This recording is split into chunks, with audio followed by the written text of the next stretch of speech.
Николай Дмитриевич Телешев. Ёлка Митрича. Жизни сибирских переселенцев. Отрывок. Сторож переселенческого барака, отставной солдат Митрич решил сделать елку для детей-сирот. Прежде всего он отправился к церковному старосте. Так и так, Никита Назарыч, я к вам усерднейшей просьбой, не откажите доброму делу. Что такое? Прикажите выдать горсточку огорков самых махоньких, потому как сироты, ни отца, ни матери. Я, стала быть, сторож переселенский.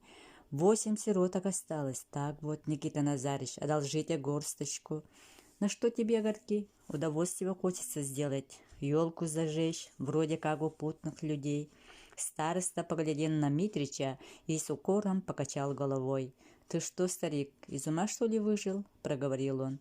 «Свечи-то, небось, перед иконами горели, а тебе их на глупости дать?» «Ведь огорочки, Никита Назарыч, ступай, ступай», – махнул рукой староста. Митрич отошел, но только ему было очень обидно, было еще и неловко перед церковным сторожем, свидетелем неудачи, таким же, как и он, старым солдатом. В коротких словах Митрич объяснил старику, зачем ему нужны огорки. «А каких тебе огорков-то? Да все одно, хоть самых махоньких. Одолжили бы горсточку, доброе дело сделайте. Ни отца, ни матери, прямо ничьи ребятишки». Через 10 минут Митрич шел уже с городом с полным карманом огорков, весело улыбаясь и торжествуя.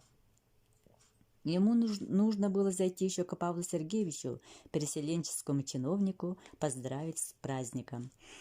Чиновник был занят. Не повидав Митрича, он велел сказать ему спасибо и выслал четвертак. «Ну, теперь ладно», — весело думал Митрич. «Теперь пускай говорит баба, что хочет, а уж потеху я сделаю ребятишкам». Вернувшись домой, он придумывал, когда и как все устроить.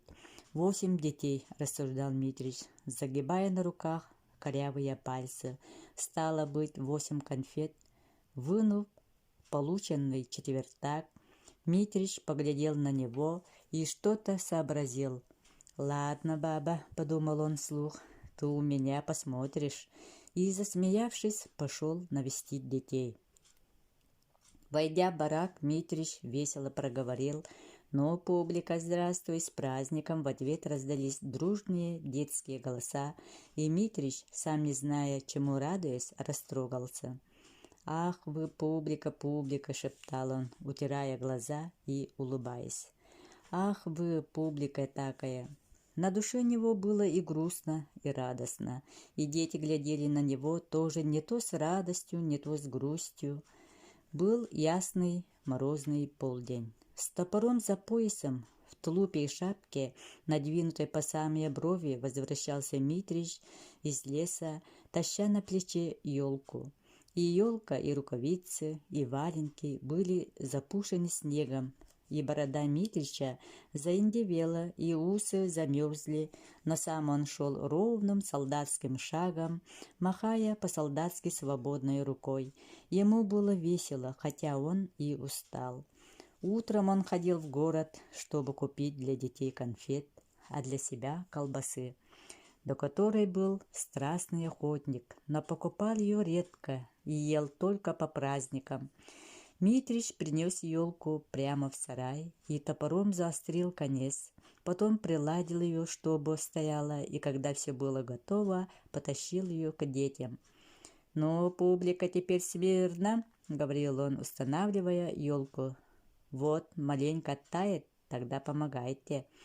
Дети глядели и не понимали, что такое делает Митрич, а тот все прилаживал да приговаривал. «Что, тесно стало? Небось, думаешь, публика, что Митрич с ума сошел, а? Зачем, мол, тесноту делает? Ну, публика, не сердись, тесно не будет». Когда елка согрелась, в комнате запахло свежестью и смолой. Детские лица, печальные и задумчивые, внезапно повеселели. Еще никто не понимал, что делает старик, но все уже предчувствовали удовольствие, и Митрич весело поглядывал на устремленные на него со всех сторон глаза. Затем он принес огарки и начал привязывать их нитками.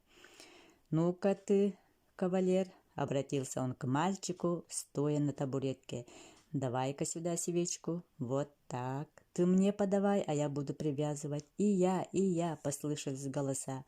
«Ну и ты», — согласился Митрич.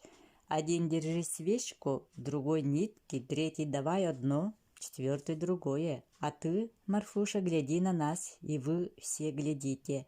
Вот мы, значит, все и будем при деле. Правильно?» Кроме свечей на елку повесили 8 конфет, зацепив за нижние сучки. Однако, поглядев на них, Митрич покачал головой и вслух подумал: «А ведь жидко публика».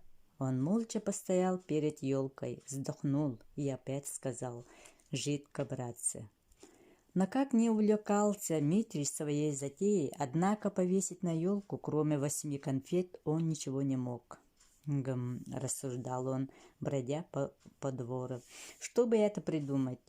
Вдруг ему пришла такая мысль, что он даже остановился. «А что?» — сказал он себе. «Правильно будет или нет?» Закрутив трубочку, Митрич опять задался вопросом: «Правильно или нет?»